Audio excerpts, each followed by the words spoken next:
ജാട song, നമ്മുടെ ആവേശം സിനിമയിലെ ജാട സോങ് പല താരങ്ങൾ ചെയ്താൽ എങ്ങനെ ഇരിക്കും എന്നുള്ള ഒരു സംഭവമാണ്. കൂടെ നമ്മുടെ റിവ്യൂ ചെയ്യുന്ന ആറാട്ടണ്ണൻ, എല്ലാ സിനിമയുടെയും റിവ്യൂ ഒക്കെ ചെയ്യുന്ന ആറാട്ടണ്ണനും കൂടെ അതിനകത്ത് വരുന്നുണ്ട്. അപ്പൊ അത് എങ്ങനെയായിരിക്കും നമുക്ക് നോക്കാം. പെർഫെക്റ്റ്, നമുക്കത് കേൾക്കാം.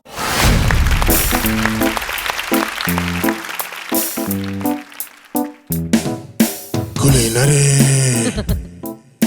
ഉദാത്തരേ, ഉറ്റതോഴരേ, ശുദ്ധമർത്യരേ, താഴെ വീണ കണ്ട് പല്ലിളിച്ച കൂട്ടരെ, ഏറ്റ തോൽവി കണ്ട് നോക്കി നിന്ന മൂകരെ, പെട്ട മാനഹാനി ആസ്വദിച്ച നീചരെ, തീർന്നു പോകുമെന്ന് മുൻവധിച്ച മൂടരെ, ശക്തിയുള്ളവന്റെ കുട പിടിക്കും അൽപ്പരെ, കണ്ണുനീരിനുപ്പ് കരയിലിട്ട സ്വാർത്ഥരെ, മങ്ങി മാഞ്ഞു ഭൂതകാലം എന്നിവന്റെ ഊഴം കൺതിറന്ന് കണ്ണിറച്ച് കാണുക മോനെ. ജാടാം പച്ചയാടാം പുച്ചമാണ് പോടാം ഒന്നിറങ്ങി നോക്കടാ. ജാടാം ചുറ്റും ഇന്ന സൂയ നിത്യമേനോട് പോലും ഇന്ന് ദുഃഖമാ. ചാട ചാട തിരുതിരുപ്പ് ചാട പരപരാജകീയമാ ചാട നല്ലവന്റെ ചാട നല്ല പോലെ നാട്ടിലെന്ന് പാടുക.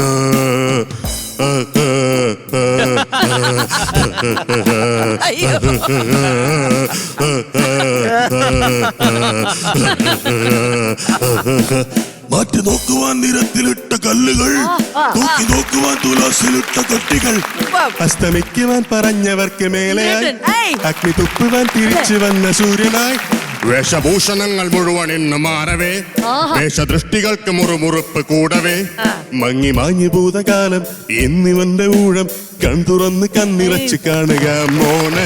ജാട പച്ചയായ ജാട ഉച്ചമാണ് പോടാ ഒന്നിറങ്ങി നോക്കടാ. ജാട ചുറ്റും ഇന്ന സൂയ മഞ്ജുവാർക്ക് പോലും ഇന്ന് ദേഷ്യമാ.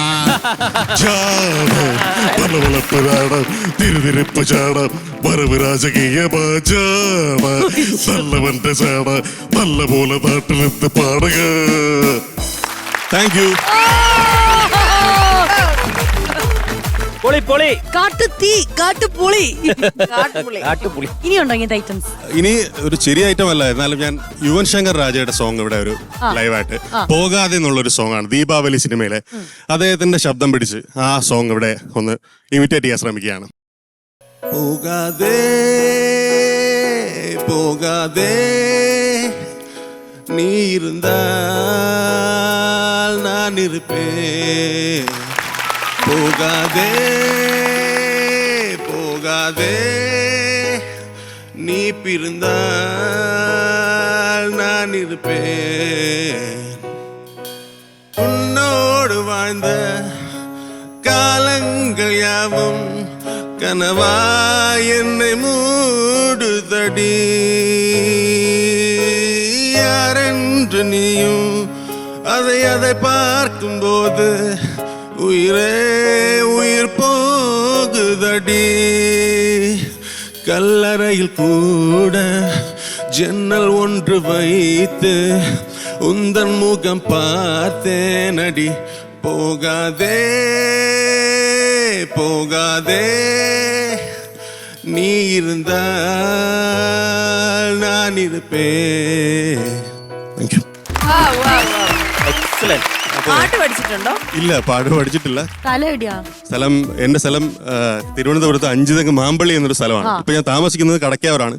വർക്ക് ചെയ്യുന്നത് ടെക്നോ പാർക്ക് ട്രിവാൻഡ്രമാണ്. ഓ നൈസ് നൈസ് നൈസ്. അവിടെ ഒരു 12 വർഷമായിട്ട് വർക്ക് ചെയ്യാണ്. ഒരു ടെക്കിയാണ്. അതെ അതെ, ഒരു ടെക്കിയാണെന്ന് പറയാം. അതെ, ഭയങ്കര ഫീൽ ആയിട്ട് പാടുന്നുണ്ട്. Thank you madam, thank you. ഇത് ഈ പറഞ്ഞ പോലെ യുവൻ ശങ്കർ രാജ സാറിന്റെ സൗണ്ട് ഈ ഹൈ ഒക്കെ എടുക്കുന്ന സമയത്താണ് അതിന്റെ സ്ക്രാച്ച് പോലും കറക്റ്റ് ആണ്. ഭയങ്കര രസമായിട്ടുണ്ട്. ഇത് പിന്നെ മറ്റേ ഡിഫറെന്റ് വോയിസ് എടുത്തല്ലേ. ഓ ഞാനാ ലാൽ സാറിന്റെ ആ അത് ഗംഭീരമായി ബാബു നമ്പൂതിരി സാറിന്റെ തുടങ്ങി വളരെ വളരെ സന്തോഷമുണ്ട്. പക്ഷെ ഇതെങ്ങനെ കറക്റ്റ് പ്ലേസ് ചെയ്തത്? ഇത് ഇന്ന വോയിസ് ഈ ലിറിക്സിന് ചേരും? ഇവൻച്വലി വന്നതാണ്, യാദൃശികമായിട്ട് കിട്ടിയതാണ്. വീട്ടിലൊരു കാഷ്വൽ ഇൻസ്റ്റാ ഒക്കെ ഇപ്പോഴാണ് തുടങ്ങിയത്. ഒരു ചുമ്മാ റീൽ ചെയ്ത് അല്ല അപ്പൊ ഞാൻ ചോദിക്കുന്നത് മിമിക്രി അല്ലാണ്ട് ബൈ പ്രൊഫഷൻ അങ്ങനെ കൊണ്ടുപോയിട്ട് മിമിക്രി ഒരുപാട് പ്രോഗ്രാംസ് ചെയ്തിട്ടുണ്ട്. പിന്നെ എനിക്ക് എന്റെ പ്രൊഫഷൻ ഇങ്ങനെ ആയതുകൊണ്ട് ഒരു റെസ്ട്രിക്ഷൻ എടുക്കേണ്ടി വന്നു, ഒരു ബ്രേക്ക് എടുക്കേണ്ടി വന്നു. എന്നാലും അവിടെ ഓഫീസിലൊക്കെ ഒരു ഉറപ്പായിട്ട് എല്ലാ വർഷവും ഓഫീസ് ടെക്നോ പാർക്കില് ഇവന്റ്സ് എല്ലാം ചെയ്യുന്നു. അവര് പുറത്ത് ഈവൻസ് കൊടുക്കാത്ത ഇതുകൊണ്ടാണ് മനസ്സിലായി ആൾക്കാരുണ്ട്. ടെക്നോ പാർക്കിൽ അംഗീകൃത മിമിക്രിക്കാരനായിരുന്നു. ഉണ്ടോ പെർഫോമൻസ്? 1-2 ചെറിയ സ്റ്റാർസിന്റെ പ്രതികരണമാണ്. അപ്പൊ നമ്മുടെ റാംജി റാവു സ്പീക്കിംഗ് സിനിമയില് മുകേഷ് ടോയ്ലറ്റ് കക്കൂസിലിരിക്കുന്ന സീനുണ്ട്. അന്നേരം സായ് കുമാർ കക്കൂസിലിരിക്കുന്ന സീനുണ്ട്. ആ സമയത്ത് നമ്മുടെ മുകേഷിന്റെ പുറത്തൂടെ വെള്ളം ഒഴിക്കുന്ന സീനുണ്ട് സായ് കുമാർ. അപ്പൊ മുകേഷിന്റെ ക്യാരക്ടറിന് പകരം കുറച്ച് ടോയ്ലറ്റ് ആയതുകൊണ്ട് തന്നെ കുറച്ച് പതിഞ്ഞ ശബ്ദമുള്ളവരാണ് മുകേഷിന്റെ സ്ഥാനത്ത് ആ ടോയ്ലറ്റിനകത്ത് ഇരുന്നതെങ്കിൽ അവരെങ്ങനെയായിരിക്കും പ്രതികരിക്കാൻ നമുക്ക് നോക്കാം. ആദ്യം അലൻസിയർ. ഓക്കെ പോയിന്റിലേക്ക് വരാം. എന്തിനാണ് പട്ടി എന്റെ പുറത്തൂടെ വെള്ളം ഒഴിച്ചത്? ഞാൻ വളരെ കഷ്ടപ്പാടിലായിരുന്നത്. ഒരാൾ കഴിഞ്ഞിട്ട് നിനക്ക് കയറിയാ പോരായിരുന്നോ? നിനക്ക് പറഞ്ഞൂടെ? അപ്പം നമ്മുടെ മുരളി ഗോപിച്ചേട്ടൻ, അദ്ദേഹം നമ്മുടെ ദൃശ്യം 2 സിനിമയിലൊക്കെ ചെയ്യുന്ന IG തോമസ് ബാസിന് അദ്ദേഹമായിട്ടാണ് ആ ടോയ്ലറ്റിനകത്ത് ഇരുന്നതെങ്കിൽ എങ്ങനെ പ്രതികരിക്കും നമുക്ക് നോക്കാം. Let me tell you something friend to friend.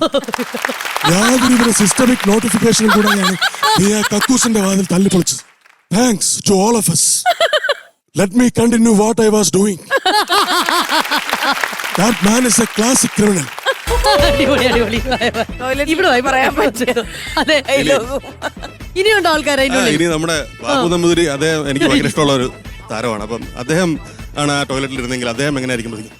സത്യത്തിൽ ബാലകൃഷ്ണൻ ടോയ്ലറ്റിന്റെ കഥക് തല്ലി പൊളിച്ചപ്പോഴേ എന്റെ ഉള്ളെന്ന് കാളിയും എന്റെ പൊന്നത്രേശ അവനങ്ങനെ അകത്തു വന്ന് എന്തെങ്കിലും കണ്ടിരുന്നെങ്കിൽ.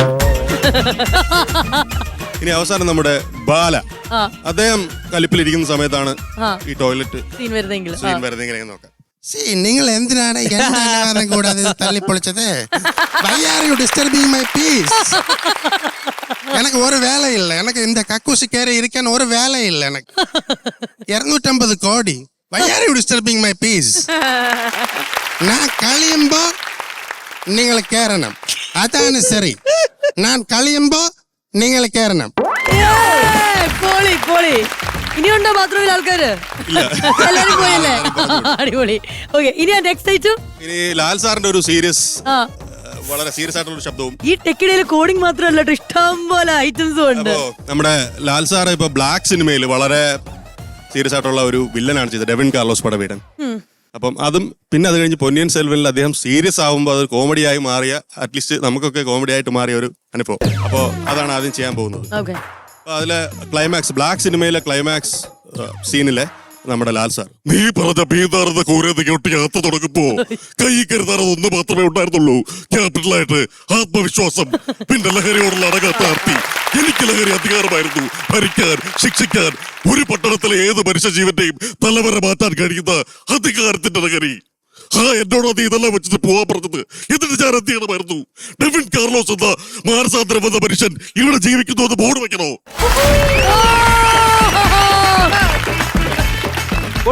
അപ്പൊ ഇതേ അദ്ദേഹം തന്നെ നമ്മുടെ പൊന്നിയൻ സെൽവൻ 2, വിക്രം അഭിനയിച്ച പൊന്നിയൻ സെൽവൻ 2, അതിന്റെ ക്ലൈമാക്സിൽ അത് നമുക്ക് സബ് ടൈറ്റിൽ ഇട്ടാൽ മാത്രമേ മനസ്സിലാവുള്ളൂ. അതുപോലെ ക്ലാരിറ്റി ഒന്നും പ്രതീക്ഷിക്കരുത്.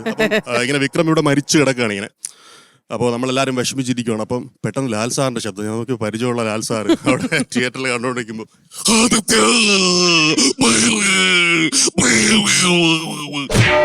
എന്താ സംഭവിച്ചതെന്ന് നമുക്കൊന്നും മനസ്സിലായില്ല. അത് ട്രിവാൻഡ്രത്തെ കണ്ടത് നമ്മള്. അന്നേരം സബ് ടൈറ്റിൽ ഇല്ലാത്തതുകൊണ്ട് എന്താ സംഭവിച്ചത് എന്ന് ഒരു പിടിയും കിട്ടിയിട്ടില്ല.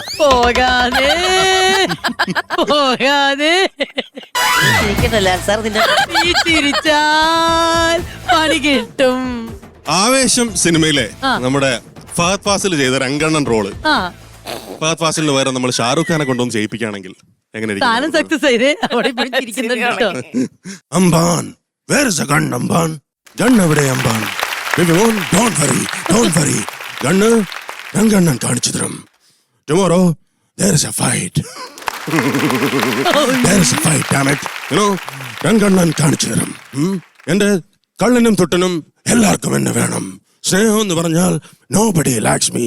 ഇൻസ്റ്റാഗ്രാമിൽ പോലും no like. നീയൊക്കെ നന്നായി വാ.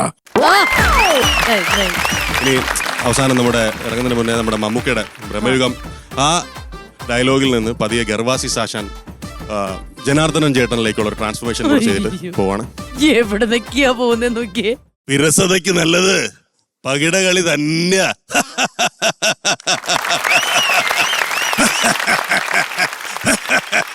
എടാ തള്ളി ഒടിക്കടാ അവന്റെ 2 കാലും. എടാ പൊളിച്ചു ഇപ്പോഴും പഴയതിൽ നിന്ന് ചിരിക്കുകയാണ്. ആ കോഡിങ് സെറ്റ് ആയിട്ടുണ്ട്, മനസ്സിലായില്ലേ? ഇതന്നെയാണ് ഏറ്റവും വലിയ വിജയം. നമ്മൾ ഓർത്തോർത്ത് ചിരിക്കുന്നുണ്ടെങ്കിൽ അത്രയ്ക്കും കിടിലമായിരുന്നു. വെറൈറ്റി എന്നൊക്കെ പറഞ്ഞ ഭീകര വെറൈറ്റി ആയിപ്പോയി. നല്ല രസമുണ്ടായിരുന്നു. കാരണം നമ്മൾ അതൊരു പ്രൊഫഷനായിട്ട് എടുക്കുന്ന ഒരാള് നിത്യേന പ്രാക്ടീസ് ചെയ്യുന്നു, അല്ലെങ്കിൽ സ്റ്റേജിൽ പെർഫോം ചെയ്യാൻ വേണ്ടിയിട്ട് അവര് അപ്ഡേറ്റ് ചെയ്തുകൊണ്ടിരിക്കുന്നു. അങ്ങനെ അതുമായിട്ട് യാതൊരു ബന്ധമില്ലാത്തൊരു പ്രൊഫഷനിൽ നിന്നിട്ട് ഇത്രയും എക്സൽ ചെയ്യുന്നുണ്ടോ, അത് അപ്ഡേറ്റ് ചെയ്യുന്നുണ്ടോ എന്ന് പറഞ്ഞാൽ തീർച്ചയായിട്ടും അതാണ് ഫ്ലാറ്റായിട്ട് അനുകരിച്ചു പോവുമല്ല. അതാണ് അതിനകത്ത് നിന്നുകൊണ്ട് കസർത്ത് കാണിക്കുകയാണ്. അതായത് അതിൽ നിന്നുകൊണ്ട് അതിനെ വേറൊരു രീതിയിലേക്ക് കൊണ്ടുവരുക. അദ്ദേഹത്തിൻ്റെതായ ഒരു ശൈലിയിൽ അത് കൊണ്ടുവരുന്നത്. 3-4 പേരെ ബാത്റൂമിൽ കയറ്റി ഇറക്കി. അതുപോലെ തന്നെ ഇപ്പൊ പറഞ്ഞ പോലെ തന്നെ ആവേശം പാട്ട് പ്രമയുഗത്തിൽ നിന്ന് ജനാർദ്ദനൻ ചേട്ടനിലേക്ക് വരെ വന്നില്ലേ, ആ ഒരു കണ്ടെത്തൽ, അതാണ് അതിന്റെ ഒരു പുതുമ. അടിപൊളിയായിരുന്നു. സോ മച്ച് ചേട്ടാ. ഞാൻ അങ്ങോട്ട് വരാൻ ബ്രോ. കുറച്ച് യങ് വൈബ് ആവട്ടെ.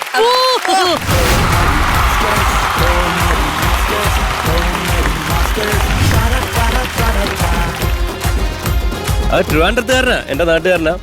വലിയ സന്തോഷം ബ്രോ, ഗംഭീരമായിട്ട് ചെയ്തിട്ടുണ്ടായിരുന്നു. ഞാൻ ഇപ്പൊ ട്രിവാൻഡ്രത്ത് ടെക്നോ പാർക്കിൽ എൻ്റെ പല സുഹൃത്തുക്കളെയും പ്രോഗ്രാമിന് വിളിക്കില്ലെന്ന് അവർ പരാതി പറഞ്ഞു. ഇവരൊക്കെ ഉണ്ടെങ്കിൽ പിന്നെ അവിടെ എങ്ങനെ വിളിക്കാൻ? അതുകൊണ്ട് അവർക്കും കൂടെ ചേർത്ത് കേട്ടാ. ഗംഭീരമായിരുന്നു, ഗംഭീരം പെർഫോമൻസ് ആയിരുന്നു.